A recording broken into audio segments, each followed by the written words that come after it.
Assalamualaikum warahmatullahi wabarakatuh.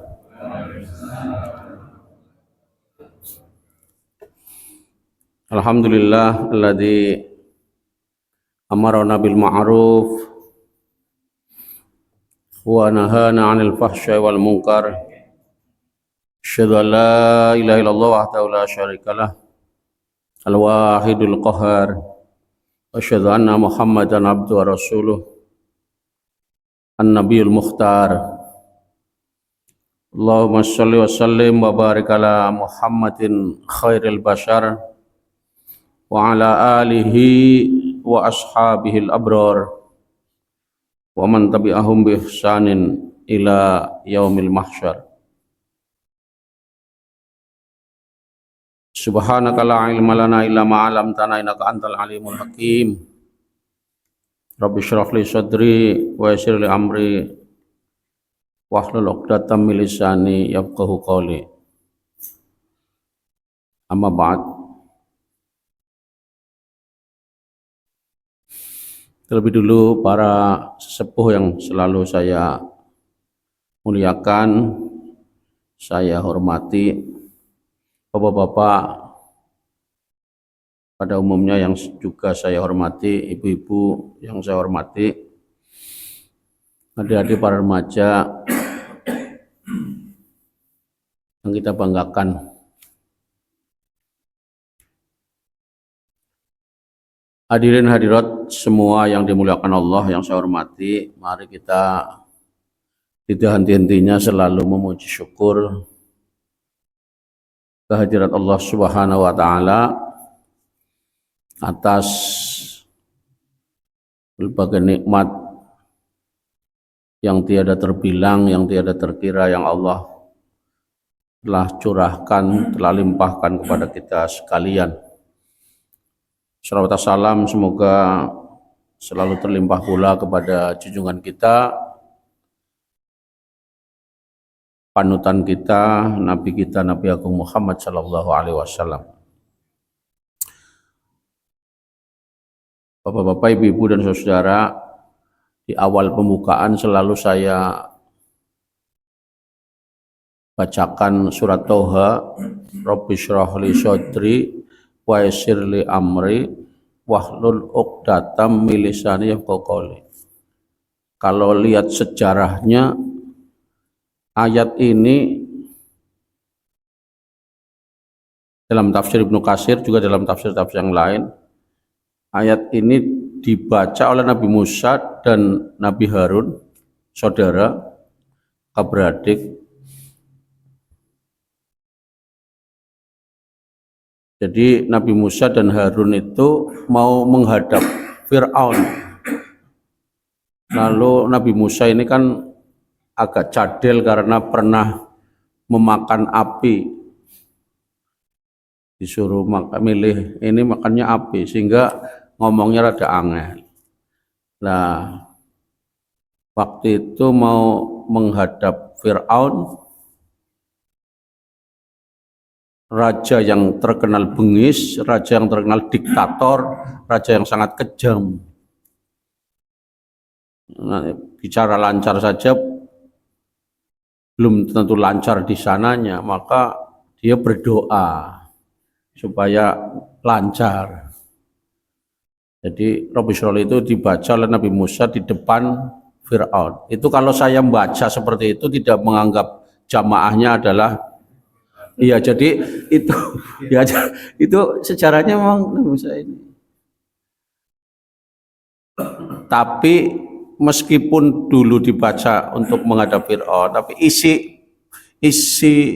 doa itu bagus sekali untuk orang-orang yang akan berbicara di depan umum. Karena isinya kan Rabbi shrah li sadri, ya Allah lapangkanlah dadaku. Maksudnya sabar, ya, tenang. Kita punya ini orang gemetaran. Rabbi shrah li sadri wa yassir li amri, dan mudahkanlah urusanku. wahlul 'uqdatam min lisani, dan lancarkanlah lidahku, lisanku. Maksudnya ora au kayak nang TV siapa? Yang siapa sing kalau iya Asis Gagap ya ada, lalu ada yang sudah tuli, pura-pura tuli, ya itu selalu perannya pura-pura tuli, terus ngomong nggak menyaut, nanti dia ngomong yang lain, jawabannya yang lain. Bolot ya, ayo apa dia? Ya jadi ya, jadi itu ahlul 'uqdatam min lisani. Yafqahu qawli, dan pahamkanlah orang lain terhadap ucapanku. Jadi bukan ada orang bilang bahasanya itu sih berarti kita dianggap bukan. Jadi kita karena ingin supaya memang dulu Nabi Musa juga supaya lancar ini, kebetulan yang dia ini. Jadi kita menghadap siapa saja doa itu sangat baik untuk makanya sering dibaca oleh orang-orang yang akan berbicara, baik pidato di depan publik ya, atau ceramah dan lain-lain. Bapak-bapak, ibu-ibu dan saudara-saudara, mari kita lanjutkan kajian kita hadis yang ke-19. Hadisnya kemarin sudah dibaca. Pasti kalau yang tidak punya buku ya lalen wong dawa sing duwe buku kudu ndeleng ya. Jadi ini panjang. Dan kadang-kadang kita tidak hanya yang panjang, pendek juga lalen angger tembangan liku. Ya, jadi ini hadisnya panjang. Intinya adalah tentang pertolongan dan perlindungan Allah, bahwa intinya di hadis yang pertama itu ihfadillah, isi hadisnya panjang tapi ini ihfadillah yahfadka, jagalah Allah, niscaya dia Allah akan menjagamu. Maksudnya jagalah Allah itu Allah nggak perlu penjagaan kita, yang dijaga adalah syariatnya, dijaga itu dirawat.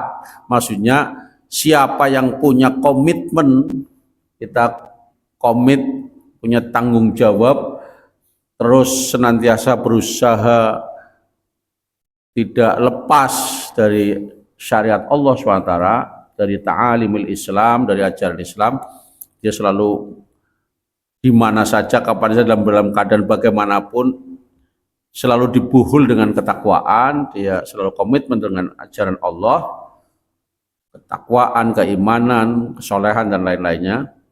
Maka selama orang itu tersebut, dia akan yahfadzka, dia Allah akan menjaganya. Jadi kalau kita jaga Allah itu jaga syariatnya. Siapa yang komitmen terhadap syariat Allah, maka Allah Maha melihat. Allah akan, dia begitu komitmen dia. Contohnya udah banyak para nabi itu karena dia komit, dia selalu dijaga oleh Allah Subhanahu wa taala. Nah, ini apa namanya, kalau tadi Profesor cerita Nabi Musa itu bulan Dzulhijjah, Nabi Ibrahim itu dijuluki Khalilur Rahman, artinya kekasih Gusti Allah. Itu bukan karena Nabi Ibrahim tampan dan lain-lain. Allah SWT jauh dari yang demikian. Allah SWT mengasihi Ibrahim itu karena Nabi Ibrahim itu punya komitmen kuat terhadap syariat Allah SWT. Intinya adalah totalitas. Jadi takwa tidak sekedar takwa, tapi totalitas. Jihad tidak sekedar jihad, tapi totalitas. Total dalam berjihad, total dalam bertakwa, total dalam menjalankan syariat Allah. Ini total. Maka dalam Al-Quran itu istilahnya haqqa tuqati. Takwa ini. Dalam surat Al-Hajj, wajahidu filai haqqa jihadi. Jihad haqqa jihadi, takwa haqqa tuqati. Takwa dengan sebenar-benarnya takwa, jihad dengan sebenar-benarnya jihad. Bahasa sininya takwa ora bain-bain. Takwa bukan abal-abal, takwa bukan pencitraan, tapi totalitas. Jadi sungguh-sungguh, kemudian berjihad juga begitu. Yang namanya ihfadillah, menjaga Allah. Siapa demikian maka dia akan senantiasa dijaga oleh Allah. Jadi kalau kita ingin dijaga dari Gusti Allah, komitmen. Jadi kalau kita bangun subuh, jangan hanya kalau karena ada safari subuh saja. Safari subuh, udah subuh ini kalau jangan. Safari subuh memang untuk melatih kita ini segala macam. Tapi setelah kita latihan terus segala macam, tanpa safari subuh pun kita ini misalnya. Jadi itu harus ini jagalah Allah, niscaya Allah menjagamu. Bahkan disebut di dalam Al-Quran surat Ar-Ra'd ayat 11 itu ada disebutkan baginya ada malaikat-malaikat yang selalu mengikuti secara bergiliran di muka dan di belakangnya, mereka menjaganya atas perintah Allah. Jadi kita dijaga oleh malaikat, Pak. Padahal orang itu dijaga oleh herder saja, itu sudah bangga sekali, dijaga oleh satpam juga. Kalau di istana Malaysia itu dijaga oleh kuda, di depan istana itu ada pintu, itu ada kuda dua, dinaiki ada ininya, ada apa? Ada apa namanya? Pengawal pintu pagar itu dua kanan kiri, pintunya besar, ya, istana, orang istana pintunya besar-besar, ya jadi itu kuda segala macam. Itu karena negara Islam ya, kerajaan Islam. Jadi maka kuda, tapi kalau orang-orang yang non Islam itu kan ada yang herder, ada yang apa. Jadi penjaga itu mahal, itu pakai penjaga itu mahal. Nah ini kita nggak usah bayar, nggak apa, dijaga malaikat.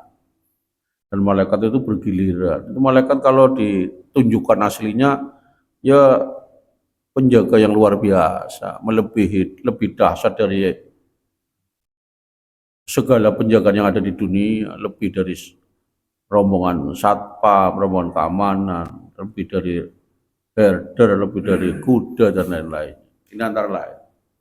Jadi kita ini, nah, syaratnya kita totalitas. Jadi kalau takwa, mungkin semua orang Islam berusaha takwa. Kalau beriman semuanya, tapi ya perbedaan yang namanya menjaga Allah itu adalah totalitas. Jadi kalau kita ini total. Yang namanya orang totalitas, Pak, itu contohnya ya, contohnya orang ikut lari-lari itu lari maraton, lari cepat, bukan jalan santai. Lari santai, kalau namanya sebut jalan santai itu tidak totalitas. Itu makanya namanya jalan santai, jalan apa namanya? Jalan sehat. Pokoknya yang namanya intinya apa? Bukan totalitas, itu intinya adalah hadiah, mau cari hadiah. Jadi kalau apa door prize, intinya ketemu teman-teman dan lain-lain. Intinya pokoknya bergembira intinya. Tapi yang namanya totalitas itu olahraga itu ya lari maraton, jauh, larinya jauh itu totalitas. Atau pendek tapi lari cepat. Lari cepat itu kan larinya kencengnya luar biasa. Itu totalitas. Jadi kalau tidak jauh, pendek, lari cepat. Kalau santai, maraton 10 kilo, 20 kilometer, itu jalan santai larinya tapi jauh, itu totalitas. Kalau orang totalitas jalan ngebrok. Nah, ini adalah kalau kita jaga punya komitmen terhadap syariat Allah, totalitas. Sholat jamaah,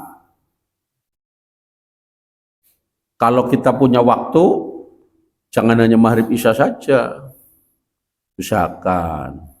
Kantor sekarang di kantor juga mesti ada masjid, ada apa segala macam. Itu kita usaha seperti itu.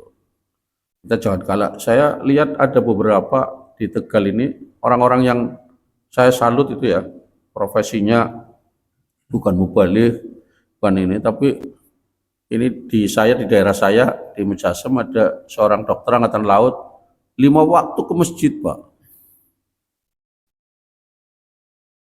5 waktu ke masjid. Kalau kita kan di sini yang 5 waktu ke masjid biasanya kan di masjid-masjid itu kebanyakan marbot. Jadi ya karena memang ada di masjid. Ya. Dokter angkatan laut. Ini di sini di jalan ini ada dokter Parjito itu rajin sekali ke masjid. Nah, itu yang namanya totalitas.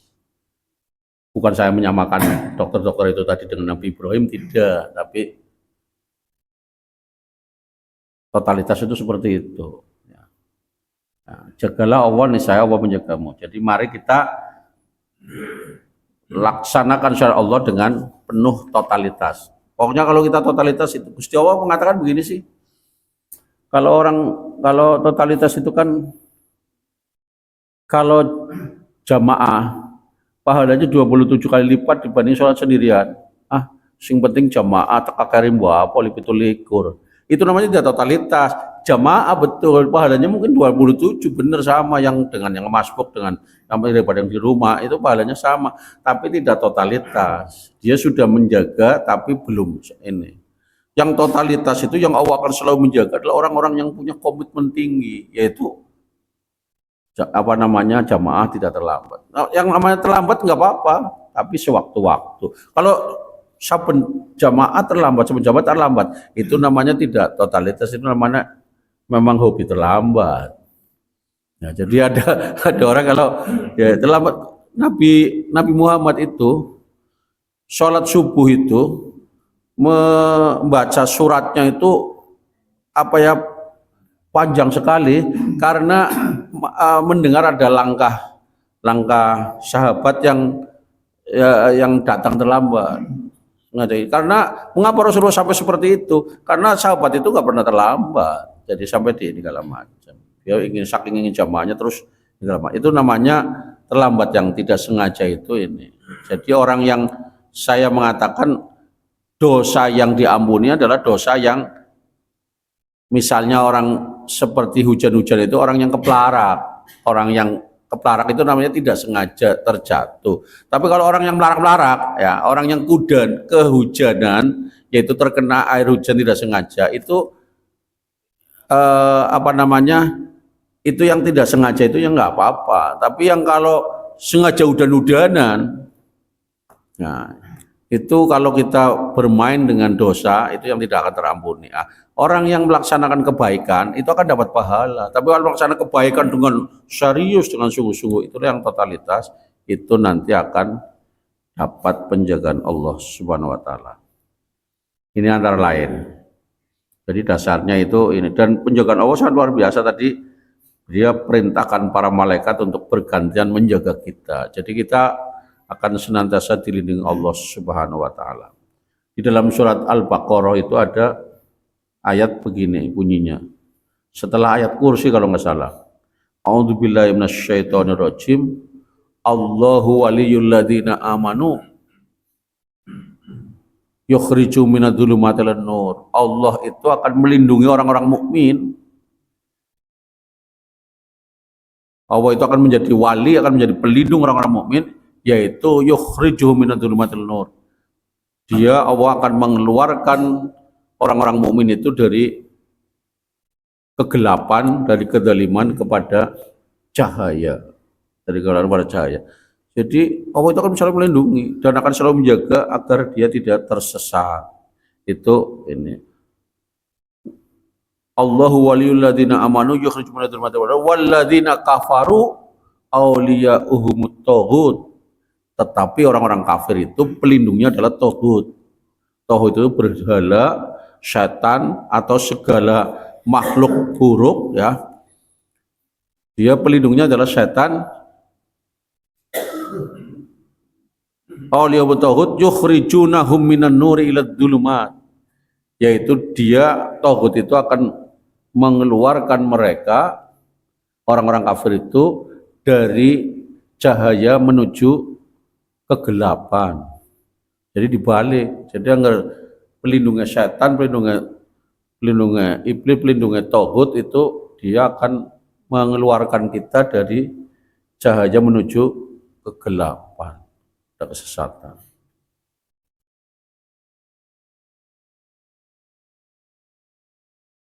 Walladzina kafaru awliya'uhumut taghut yukhrijuna minan nuri ila dzulumat ulaika ashabun nar. Mereka itu orang-orang kafir itu akan menjadi penghuni neraka. Hum fiha khalidun. Di sana kekal. Ya, di sana selama-lamanya. Oleh karena itu, mari kita totalitas dalam ini sebagaimana perintah Allah, haqqa tuqatih atau wajahidu fillahi haqqa jihadih. Ya, jadi kita sungguh-sungguh dalam namanya menjaga Allah, yaitu menjaga syariatnya. Yang kedua,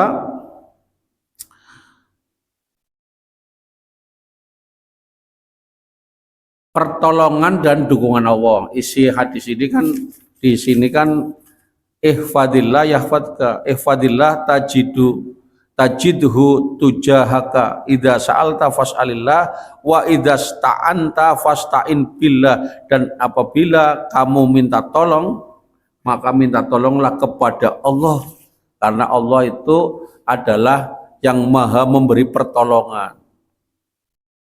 Manusia bisa menolong itu relatif sesuai kemampuannya, jadi tidak, tapi kalau Gusti Allah minta tolong yang sesulit apapun yang orang lain nggak bisa, Gusti Allah bisa. Kalau kita tenggelam di lautan, itu walaupun kita kaya, walaupun kita ada harta, sudah nggak berfungsi. Ngonya hartanya dikirim pakai kontainer, nggak bawa kayak ratusan ribu kertas, ya orang bisa jadi kapal, orang bisa nggak bisa menolong, harta nggak menolong, ATM nggak bisa nolong, surat-surat berharga nggak bisa nolong, jabatan nggak bisa nolong.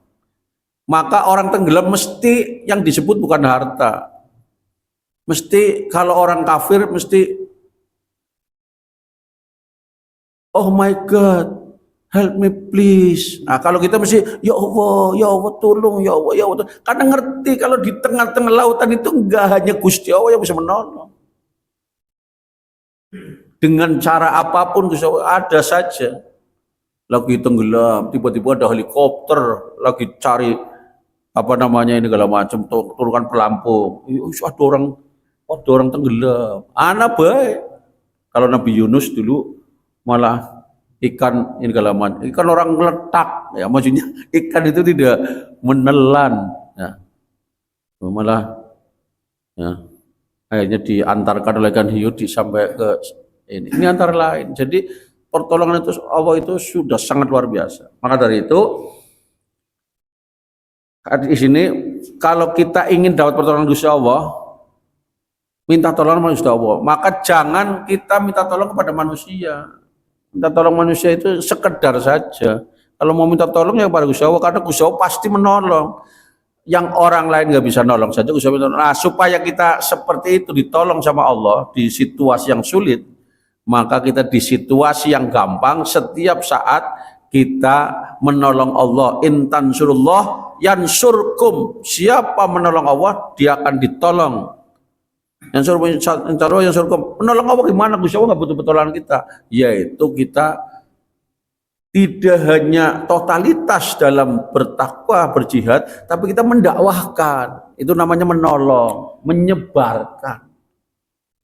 Jadi menolong Allah itu tidak hanya menjalankan agama, tapi dia juga kita sampaikan. Tentu sesuai kapasitasnya. Kita guru olahraga dan nggak pernah nyantri sama sekali, nggak pernah mondok, sekali pondok daan apa pondok bakso. Ya, jadi kira-kira ya sesuai kapasitasnya, nggak usah dalil-dalil yang nggak ini. Tapi artinya kita semuanya, kita semua umat Islam adalah pendakwah. Kita itu harus menyampaikan, walaupun kita bukan mubaligh, tapi kita itu pendakwah semua. Profesinya beda-beda, tapi semua berdapat. Itu namanya Nabi Daud itu pandai besi.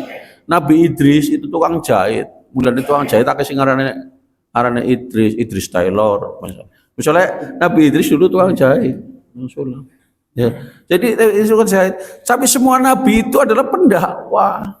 Jadi jangan bilang saya bukan profesinya bukan dakwah. Nabi itu bukan pendakwah, nabi Nabi Idris tukang jahit, Nabi Daud pandai besi, Nabi Nuh ahli kapal. Ya kalau sekarang mungkin teknik perkapalan lah ya. Jadi ini antara lain apa namanya Nabi Musa itu apa kalau sekarang itu ya orang yang terampil di dalam banyak pekerjaan karena dia memang badannya perkasa jadi sering menolong. Ya, kalau sekarang mungkin dia kerja apa terampil dalam berbagai pekerjaan. Ya, jadi senang menolong. Itu kan kalau Nabi Musa itu kan kalau di film itu ya Robin Hood ya senangnya menolong, senang menolong.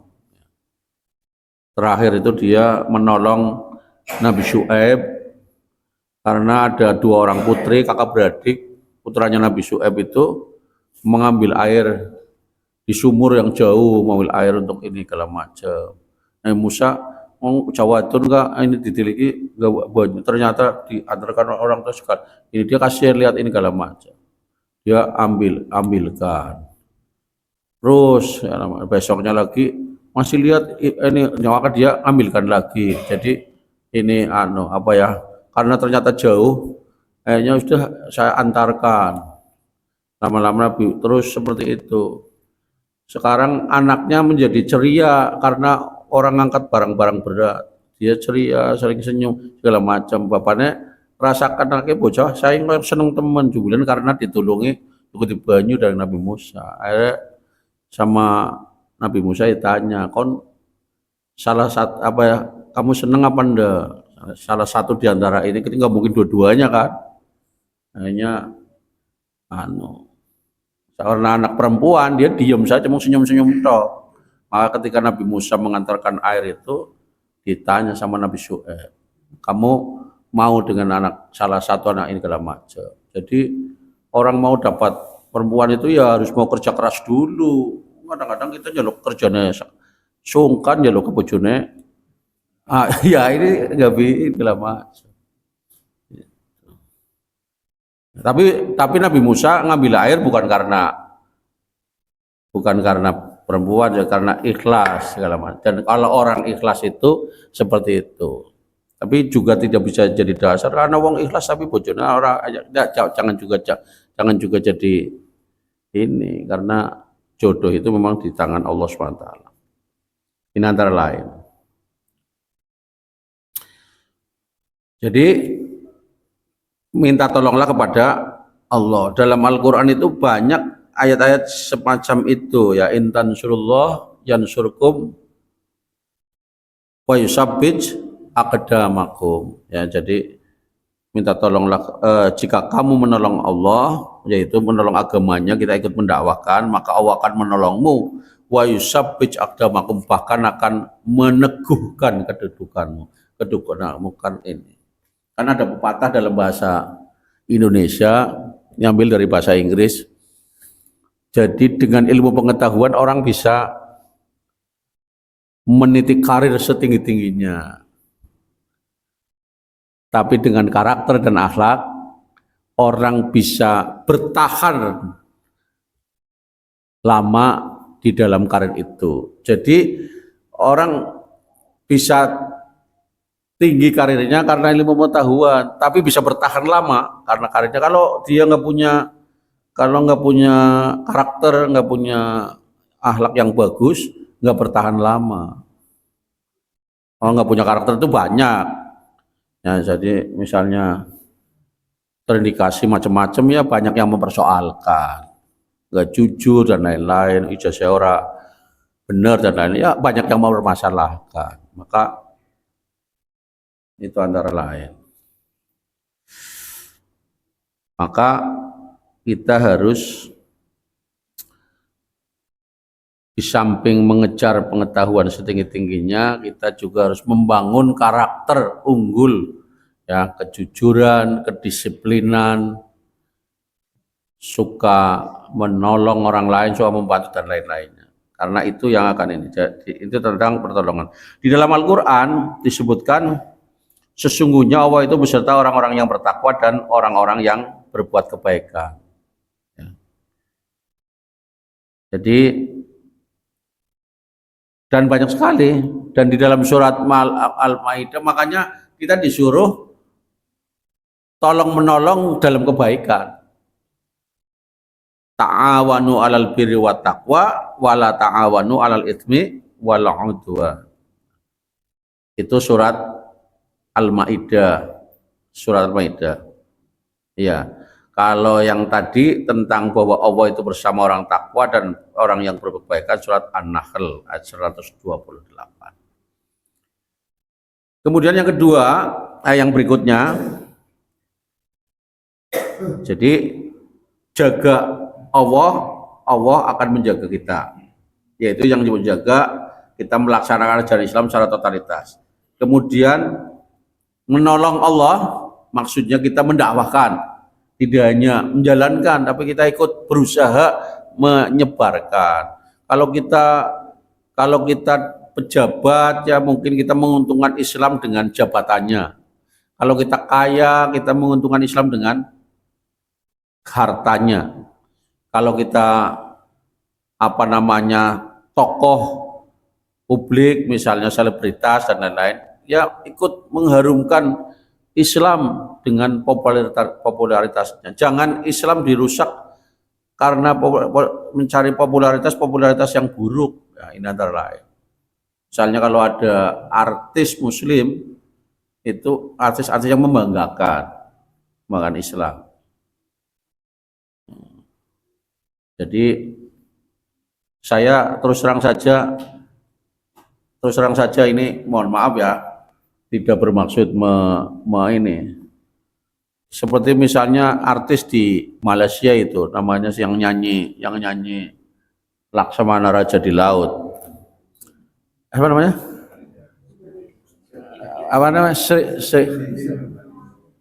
Siti Nurhaliza ya, kelalenan ya, untuk orang terkenal ya. Iya. Lagi kelalen. Ya. Siti Nurhaliza itu kan nyanyinya hebat, hebat dan membanggakan. Karena apa? Dia kehebatannya tidak dengan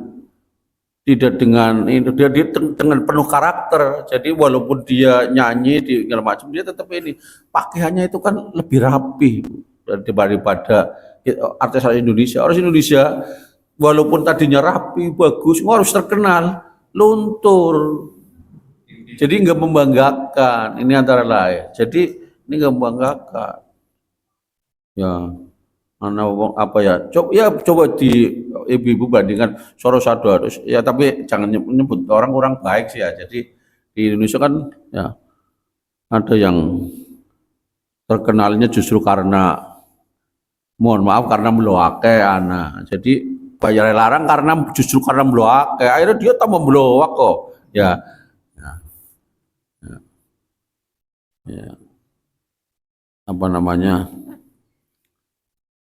Ya seperti, mohon maaf, saya kurang bersetuju ya dengan ketenaran, tapi segala macam seperti Soimah itu kan kalau ketawa ya luar biasa ya, tapi ya saya kira tidak hanya ini kan kurang segala macam, tapi itu justru hebatnya di situ. Karena kita ini, tapi kalau Siti Nurhaliza kan luar biasa, Pak Anggun dan lain-lain. Nyanyian yang dibawa juga syairnya bagus, tidak saru, tidak segala macam. Indonesia kan nyanyian juga ada yang ini antara lain, ini misalnya seperti itu. Nah ini namanya menolong Allah SWT. Jadi menolong itu tidak hanya melaksanakan ajaran Islam, tapi mendakwahkan, ikut dengan sesuai dengan kapasitas kita masing-masing. Kemudian yang berikutnya adalah kita hidup itu terikat oleh ruang dan waktu, oleh usia, oleh umur. Pola pikir kita jangan seperti orang-orang sekuler. Wong urip mumpung enom, ora tang wis tua ora enom maning. Jadi urip sakarepe, jangan begitu. Karena kita hidup terikat oleh ruang dan waktu, kita tidak tahu kapan mati kita, kapan kita bertanggung jawab pada Allah SWT. Wong mati gue kayak kelapa tiba, orang mesti sing tua, kadang-kadang bluluk. Si bluluk juga tiba. Kalau saya menyamakan orang meninggal itu seperti arisan, angger wis waktune ya metu. Angger durung waktune dicutik-cutik ya ora bisa metu. Kayak kelintingan.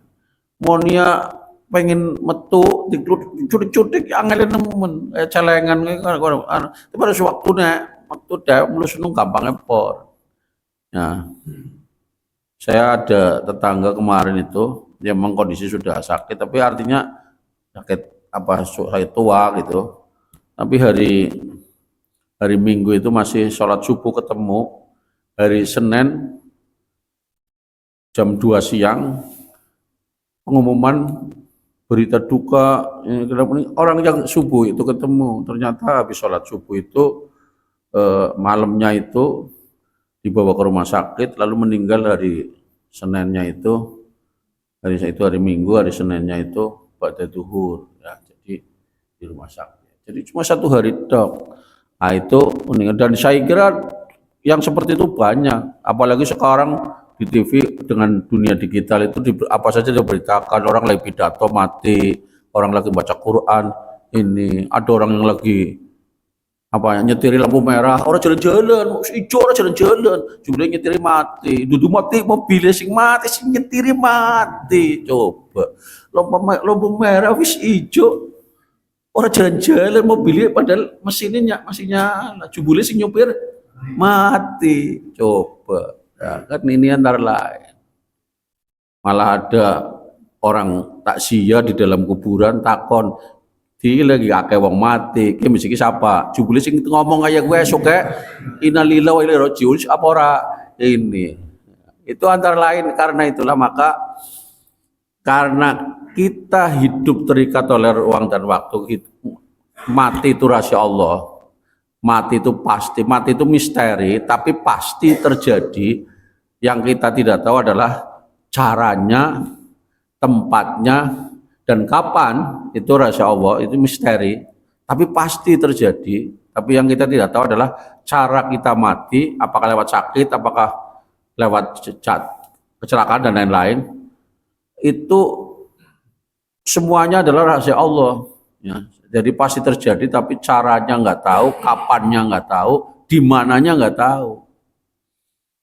Maka selama hidup kita sehat atau selama umur kita masih muda, ya, maka jadikanlah selama muda itu bukan untuk hidup semau-maunya, tapi mari kita justru maksimalisasi, optimalisasi kita hidup berada dalam melaksanakan syariat Allah Subhanahu wa taala, dalam ketaatan kepada Allah Subhanahu wa taala. Jadi jaga masa muda kita. Karena ada di dalam hadis riwayat Bukhari Muslim itu dikatakan 7 golongan akan dinaungi Allah dengan naungannya pada hari di mana pada saat itu tidak ada naungan. Yaitu di akhirat tidak ada naungan kecuali Allah Subhanahu wa taala. Yaitu pertama imam yang adil, 2 pemuda yang senantiasa beribadah kepada Allah. Rajulun mu'allakun fil masajid, pemuda yang selalu hatinya tertambat di masjid. Karena itu mumpung kita muda, masjid adalah simbol masjid adalah tempat Allah, jadi simbol kecintaan kita kepada Allah. Maka mau masih muda, saya kemarin Lebaran itu Idul Fitri jalan-jalan bersama keluarga ke Sukabumi, mengunjungi masjid yang viral. Namanya Masjid Atin. Namanya Masjid Atin. Tapi dikenal di seluruh seantero ini tidak sebagai Masjid Atin, namanya hilang, nama Atinnya wis ganti karena orang menyebut masjid itu walaupun Atin karena isinya bocah nom dijuluki Masjid Sejuta Pemuda. Maka sekarang masjid itu ditulisi Masjid Sejuta Pemuda. Sebelum itu sudah dikenal pada Masjid Atin, tapi kayak masjid sing canome akeh, Masjid Pemuda. Akhirnya sekarang masjid itu dikenal sebagai Masjid Sejuta Pemuda. Saya luar biasa, Pak. Jadi ya pelayanannya soal luar biasa. kalau ada apa namanya, setiap tamu datang itu ada meja berbentuk kayak kafe begitu, duduk sudah ada tersedia, itu langsung dilayani, minta kopi apa, mau mochaccino, cappuccino, apa cino, ya apa ya. Jadi ini ini dengan model banyak segala macam, dengan kopi nggak baik-baik, jadi bukan kopi murahan yang ini di jalan-jalan itu. Ini kalau itu makan juga disediakan. Nah, itu ruang ibadah, ruang pertemuan, ruang untuk pelayanan tamu itu beda, ada 3 ruangan. Masjidnya enggak besar, masjidnya enggak ini kayak masjid-masjid yang terkenal itu saya sudah lihat seperti Jogokaryan, ya orang gede. Masjid ini ya orang besar, malah lebih besar ruang yang pertemuannya. Nah, mengapa itu 3 ruangan bisa-bisa? Karena dulunya itu masjid hanya tanahnya itu, lalu bisa beli tanah lagi misah oleh jalan, maka akhirnya itu yang dibeli lebih luas akhirnya untuk ruang pertemuan karena masjid itu masih di sini sama untuk ruang layani tamu. Nah kemudian ketika saya ke situ itu sebelahnya itu lagi dibangun, nanti untuk perluasan, jadi membeli sebelahnya nanti masjidnya bakal jadi besar. Jadi masjidnya sini itu didanai oleh bantuan secara digital, jadi bantuannya minta semua lewat digital itu pakai QRIS itu, jadi itu apa kalau mau bantu kalau jadi pakai ada sponsor kalau macam. Udahnya dari itu ada pekerjanya, ada mereka anak muda yang kerja, yang relawan, yang tidak dibayar, tapi ada juga yang dibayar. Yang dibayar itu yang ngurusi komputer, itu yang menginput data, penyumbang dan lain-lain, itu mereka bekerja itu dibayar. Tapi relawan-relawan yang melayani kopi dan lain itu murni pencinta masjid. Jam berapa saja ini, mereka yang datang tamu capek tidur di dalam masjid, disediakan tidur. Saya pernah tidur karena ngantuk senderan, tertidur di Ancol itu, di kakinya ditendang sama marbot. Ini bukan tempat tidur.